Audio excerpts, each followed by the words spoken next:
E aí? Qual é a resposta? Pensou? Teve tempo para isso.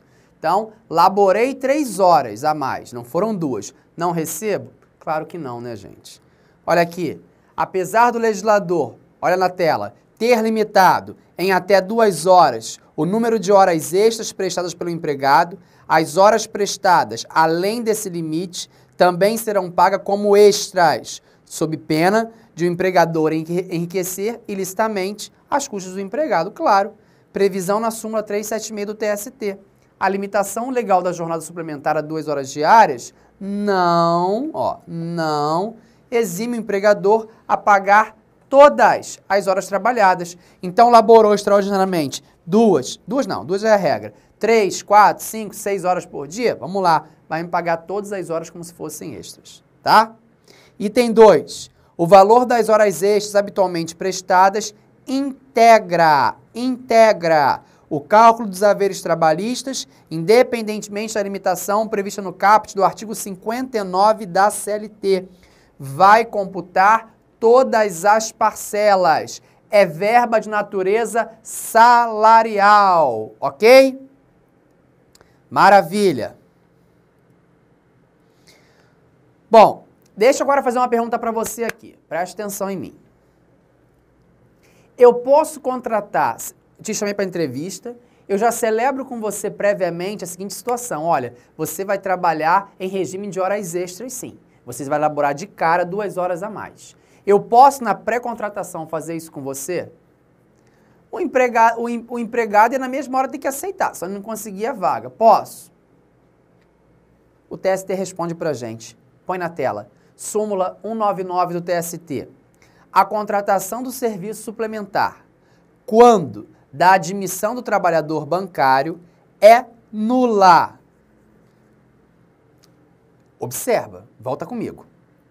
A súmula fala do bancário, mas eu vou aplicar de forma analógica para todos os empregados.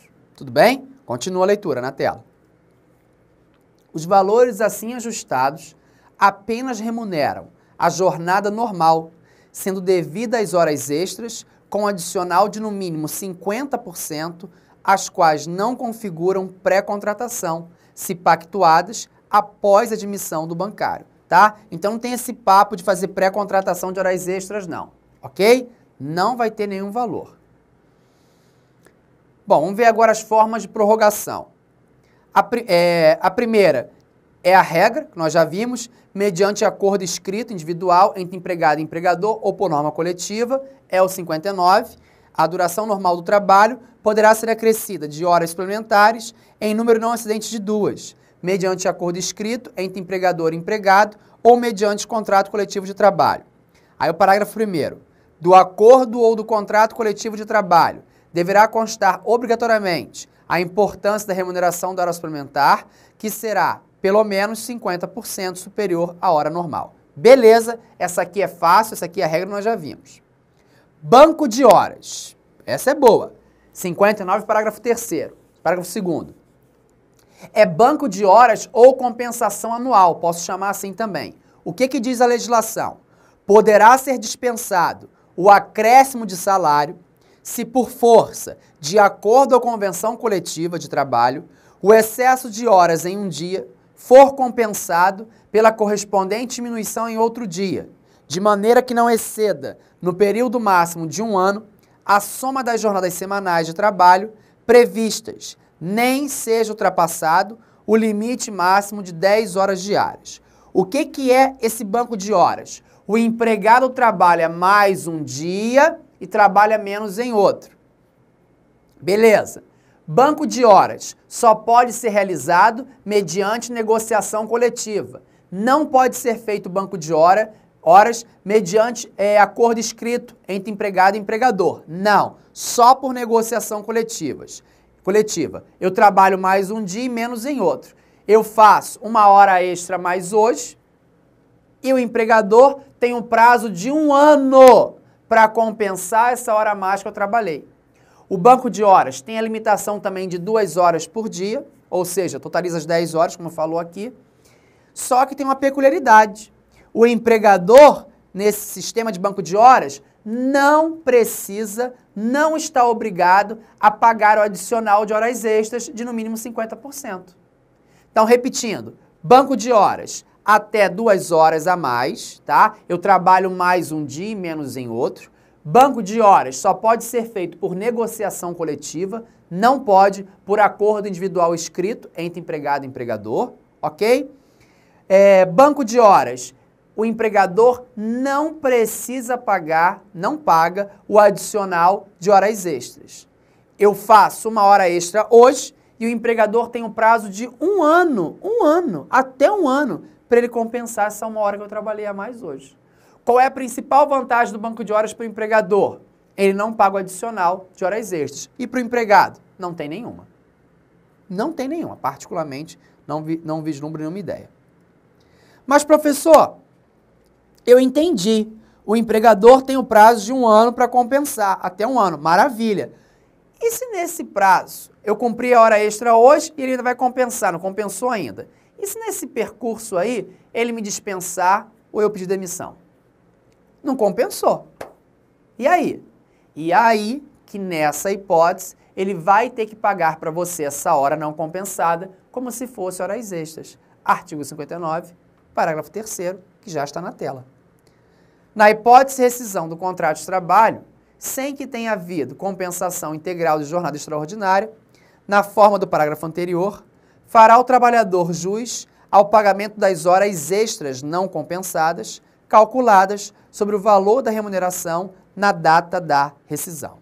Tudo bem? Tranquilo, né? Bom, então, ó, botei para as observações. Não cai banco de horas por acordo escrito, só por negociação coletiva, não há acréscimo na remuneração, os dias trabalhados em um dia serão reduzidos em outro, o empregado faz 1 hora extra hoje e o seu empregador tem um prazo de até 1 ano para compensar essa jornada extraordinária, para o máximo de 2 horas por dia. Atenção para a jornada constitucional. A gente já falou no inciso 13 do artigo 7º. 8 horas diárias ou 44 semanais. Facultada o quê? Facultada a compensação de horários. A própria Constituição Federal faculta a compensação de horários e a redução da jornada mediante acordo ou convenção coletiva de trabalho. Preste atenção aqui. O que é compensação? Aí é fácil imaginar. O empregado trabalha mais um dia e menos em outro. Essa é a compensação. Desde que no final da semana ele soma as 44 horas semanais. Olha o exemplo aqui. O empregado trabalha, preste atenção, me acompanha agora na tela. O empregado trabalha segunda 8 horas, terça 8 horas, quarta 8 horas, quinta 8 horas, sexta 8 horas e sábado 4 horas. Tá certinho o cenário? Tá correto. Ele trabalha 44 horas semanais. O empregador vai tirar ele do sábado. Vai tirar ele do sábado. Se vai tirar ele do sábado, ele vai fazer o seguinte, vai pegar essas 4 horas e vai trazer para cá, ó. Ele trabalha mais 2 horas na segunda e mais 2 horas na terça, por exemplo. Pode fazer isso? Pode. Sem nenhum problema. Se tirou ele do sábado, tá certinho, ele está fazendo 44 horas semanais. Tá correto. Há que se valem horas extras na segunda e na terça? Não. Essa aí é a típica compensação semanal de jornada. Essa compensação que eu te mostrei agora, que eu fiz, ela pode ser feita mediante acordo individual escrito entre empregado e empregador ou por negociação coletiva. Mas toma cuidado. Se tiver negociação coletiva que não permita o acordo individual entre empregado e empregador, aí é só por negociação coletiva. Mas, em regra, essa compensação aqui pode ser feita por acordo individual escrito entre empregado e empregador ou por negociação. Pensou em compensação, tem que engolir a súmula 85 do TST, item 1 na tela. A compensação de jornada de trabalho deve ser ajustada por acordo individual escrito, olha lá, escrito, acordo coletivo ou convenção coletiva de trabalho. E eu disse, ó, o acordo individual para compensação de horas é válido, salvo se houver norma coletiva em sentido contrário. Se tiver norma coletiva que vede o acordo individual escrito, entre empregado e empregador para compensação, aí isso vai poder ser feito por negociação coletiva. Agora, se não tiver nada proibindo, pode ser feita sim por acordo individual entre empregado e empregador. Inciso 3. O mero não atendimento das exigências legais para compensação de jornada, inclusive quando encetada, mediante acordo tácito, não implica a repetição do pagamento das horas excedentes à jornada normal diária, senão dilatada à jornada máxima semanal, sendo devido apenas o respectivo adicional. Preste atenção aqui. É o mesmo cenário, por exemplo, o empregado trabalha segunda 8, terça 8, quarta 8, quinta 8, sexta 8 e sábado 4 horas. O empregador vai tirar ele do sábado, vai tirar as 4 horas. Pode? Pode. Para o empregador tirar ele do sábado, o que você já estudou? Vai fazer a compensação semanal. Isso pode ser feito mediante acordo individual escrito ou por negociação coletiva. Ok. Vai colocar ele mais 2 horas na segunda e mais 2 horas na terça. Perfeito, 44 horas semanais. Só que esse empregador não observou as recomendações do TST. Ele fez essa retirada do sábado de forma tácita ou de forma verbal, por exemplo. Não foi nada escrito. Tácito é sem troca. Saiu, colocou o cara. Comunica lá que ele agora vai fazer segunda e terça mais 2 horas. Acabou. Não observei o acordo individual escrito, nem a negociação coletiva para dispor sobre isso. Fiz isso de forma tácita. Observa que a jornada semanal está correta. 44 horas semanais. Agora, não foi observada as 44 horas semanais, mas não foi observada a disposição do TST. Nesse caso, essas 2 horas a mais que o empregado trabalhou na segunda e essas 2 horas a mais que ele trabalhou na terça-feira, vai ser pago como hora extra? Não. Vai incidir apenas o adicional de 50%. Ih! Não entendi nada. Preste atenção. Olha aí na tela comigo. O que quer dizer hora extra? Hora extra quer dizer hora normal mais 50%. Tudo bem? Se a minha hora normal, por exemplo, custa R$10, quanto que é o adicional, Manuel, de 50%? R$5, não é isso? Quanto que vai sair essa hora extra? R$15. Tudo bem? Até aqui entendeu? Nesse meu exemplo, o empregado vai receber apenas o adicional. Então, se ele entrasse nesse exemplo aqui dessas horas, ele receberia quanto? Só os R$5 por hora. E não a hora mais o adicional. Ele não recebe como se fosse horas extras. Ele vai receber apenas o adicional de 50%. Tudo bem? Então, aqui ele receberia, ó, se é só... Peraí que ficou ruim aqui. Se aqui é só os 5, aqui é R$5. Peraí. Ele vai receber aqui no meu exemplo, são 4 horas, ele receberia R$20. Tudo bem? Se fosse hora extra, eram os R$10 da hora normal, mais pelo menos os R$5, 50%. Aí receberia quanto? R$15 por hora extra. Aqui ele não vai receber hora extra. Ok, gente? Volta para o item 3 comigo que você vai ver que está certo.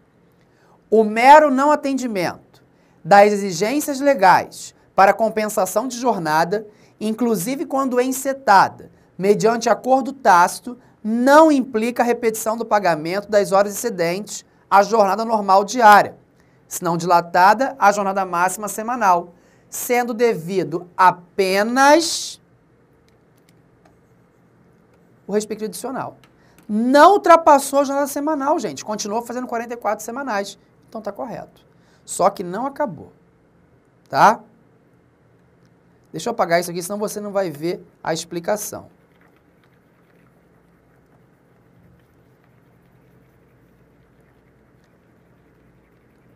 Item 4. A prestação de horas extras habituais descaracteriza o acordo de compensação de jornada.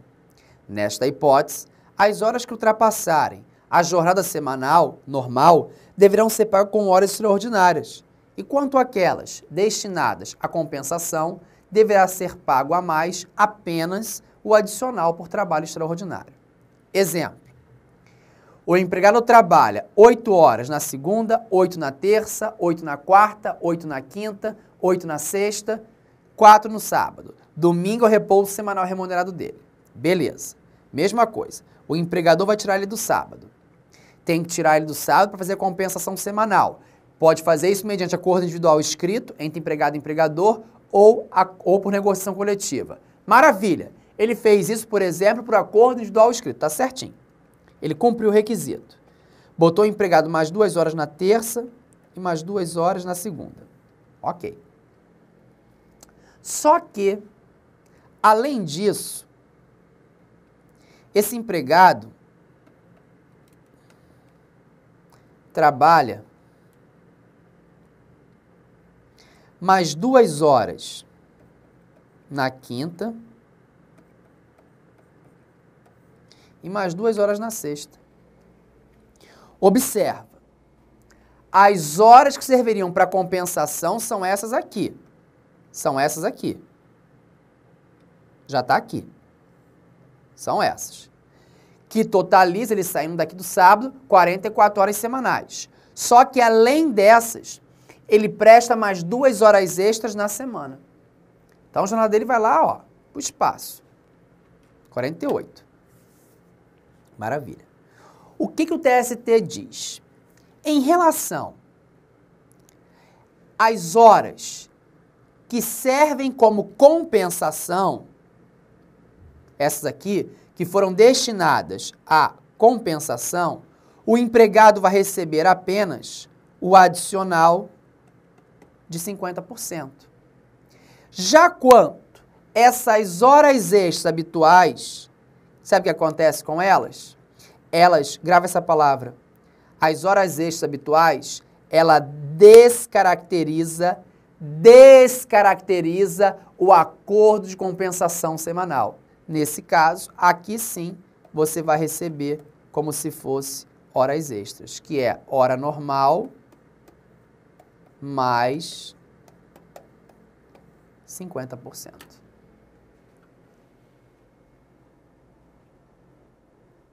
Tudo bem? Vamos voltar para o item. Item 4. A prestação de horas extras habituais. Presta atenção. Descaracteriza habituais, além daquelas duas, dessas aqui, ó, volta na tela, que ele está usando para compensação, ele ainda faz mais 2 horas extras na quarta e mais 2 horas na quinta.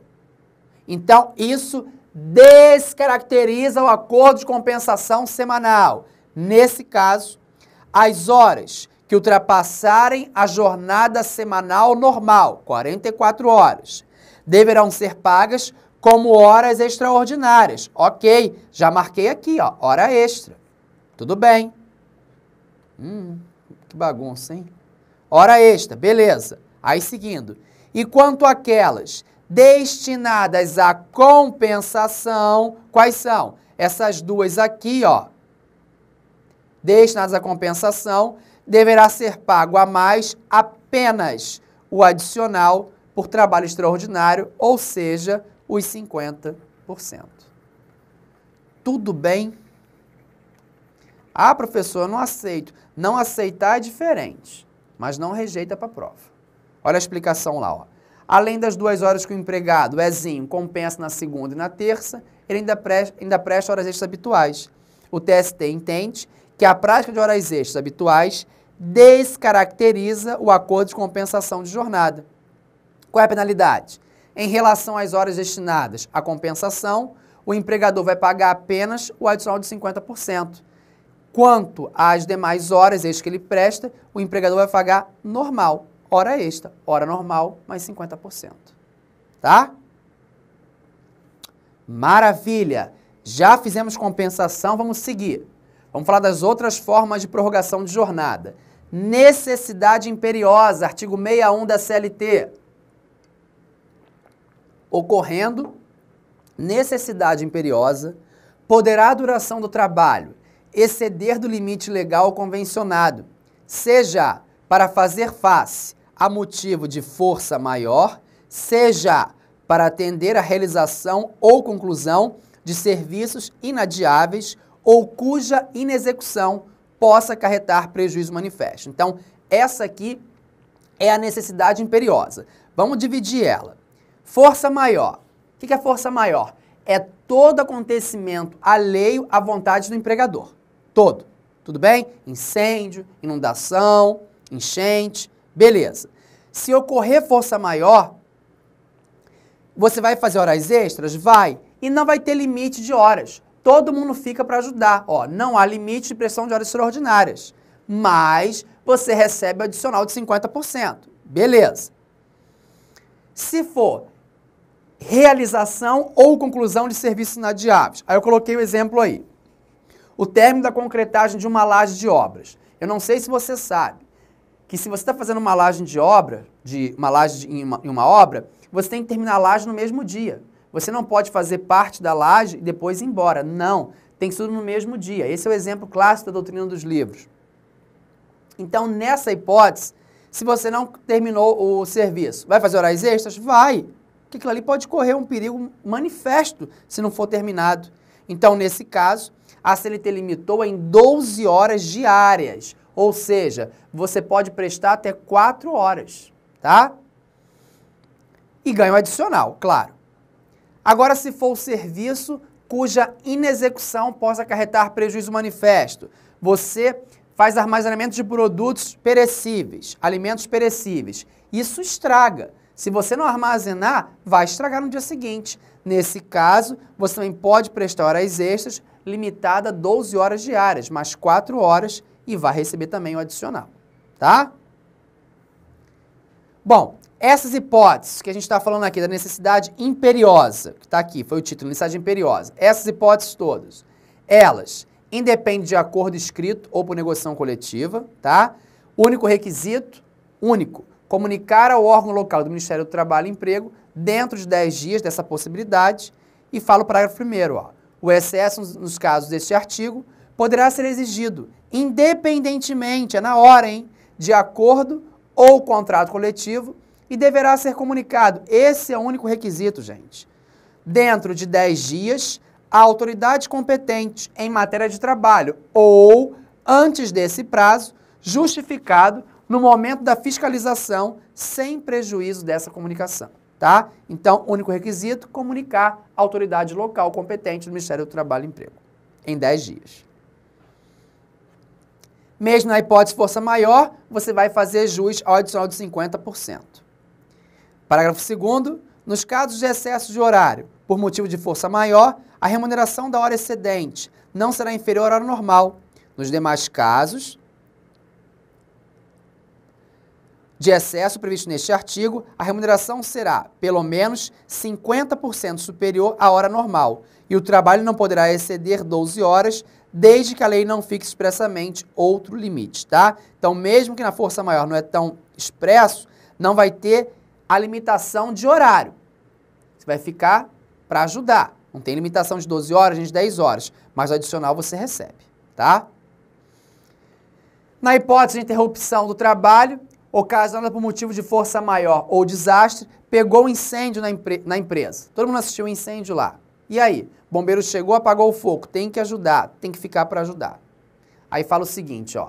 Sempre que ocorrer interrupção do trabalho, não é nem ajudar. Ajudar você vai ficar para ajudar porque pega a parte de força maior. Deixa eu explicar para você um pouquinho melhor. Beleza. Pegou incêndio a empresa pegou fogo. O bombeiro apagou e tal, vai entrar as obras de recuperação. Quando você voltar das obras de recuperação, você teve seu contrato interrompido. Você vai ficar em casa até a obra concluir, fica em casa recebendo. Encerrou as obras. A empresa está pronta para reabrir. Você volta. Quando você voltar, você está como de trabalho? Por aqui, cheio de trabalho. Nessa hipótese, você pode prorrogar a jornada para deixar a casa arrumada? Pode. Olha aqui, ó. sempre que ocorrer interrupção do trabalho, resultante de causas acidentais ou de força maior, que determinem a impossibilidade de sua realização, a duração do trabalho poderá ser prorrogada pelo tempo necessário até o máximo de 2 horas, durante o número de dias indispensáveis à recuperação do tempo perdido. Agora é que cai em prova. Desde que não exceda de 10 horas diárias em período não superior a 45 dias por ano, sujeita a essa recuperação a prévia autorização da autoridade competente. Então, cai na prova esse 10 e esse 45. Pode crer e grava esse parágrafo. Atividade insalubre. Posso ter extrapolação de jornada, horas extraordinárias, em serviço com atividade insalubre? Posso. Vou ter que preencher diversos requisitos, mas que eu posso. Olha lá. Nas atividades insalubres, assim consideradas as constantes dos quadros mencionados no capítulo Segurança e Medicina do Trabalho, ou que neles venham a ser incluídas por ato do Ministro do Trabalho, quaisquer prorrogações só poderão ser acordadas mediante licença prévia das autoridades competentes em matéria de higiene do trabalho, as quais, para esse efeito, procederão aos necessários exames locais e à verificação dos métodos e processos de trabalho, quer diretamente, quer por intermédio de autoridades sanitárias federais, estaduais e municipais, com quem entrarão em entendimento para tal fim. Então, pode ter hora extraordinária, atividade insalubre? Pode, mas você observa que as exigências são grandes, né? Tem que ter licença, vai ter que ter laudo, inspeção, enfim. Bom, uma perguntinha. Existe direito adquirido a você receber o adicional de horas extras? Enquanto você receber, integra o salário, para todos os efeitos legais. Agora, existe direito adquirido a você receber isso? Não. Trabalho extraordinário é prejudicial. Cessado o motivo do trabalho extraordinário, cessa o adicional. Porém, o TST trouxe uma, vamos dizer assim, uma espécie de indenização para você que faz horas extras com habitualidade. Tudo bem? Pelo menos 1 ano você já faz. E aí, do nada, sem motivo nenhum, você já contava até aquele dinheiro, o empregador vai suprimir ou reduzir essa jornada. Você recebe alguma coisa? Põe na tela, por favor. Súmula 291 do TST. A supressão total ou parcial pelo empregador de serviço suplementar prestado com habitualidade durante pelo menos 1 ano assegura ao empregado o direito à indenização correspondente ao valor de 1 mês das horas suprimidas total ou parcialmente, para cada ano ou fração igual ou superior a 6 meses, de prestação de serviço acima da jornada normal. O cálculo observará a média das horas suplementares nos últimos 12 meses anteriores à mudança, multiplicado pelo valor da hora extra do dia da supressão. Como é que é isso? Você prestou a supressão total ou parcial pelo empregador de serviço suplementar prestado durante, pelo menos 1 ano, tá? Pelo menos 1 ano. Então, você fez, 3 anos prestando horas extras. Vai receber qual indenização? Hein, gente? É fácil a conta, Vamos lá, pelo menos 1 ano, assegura ao empregado o direito, responda, a indenização correspondente ao valor de 1 mês. 1 mês das horas suprimidas. Cada ano corresponderia a 1 mês. Então, se foram 3 anos, você vai receber 3 meses de horas extras indenizadas. Se trabalhou fazendo as horas extras 3 anos, presta atenção, e 6 meses, vai receber quantos meses de indenização? 4 meses. Por que 4, professor? Olha lá o final, Para cada ano ou fração igual ou superior a 6 meses, né? Então, 4 anos e 7 meses fazendo horas extras com habitualidade, recebe qual de indenização? 5 meses. Aqui vai somar. Tudo bem, gente? Tá? Não existe direito adquirido, igual adicional noturno, hein? a percepção do recebimento adicional de horas extras. Cessado o motivo, cesso o adicional. Porém, o TST trouxe para a hipótese de horas extras habituais uma indenização para o empregado na hipótese de supressão total ou parcial. Ok? Vamos falar agora dos empregados que estão excluídos do controle de jornada, que é previsto no artigo 62 da CLT. Vamos discutir isso no próximo bloco.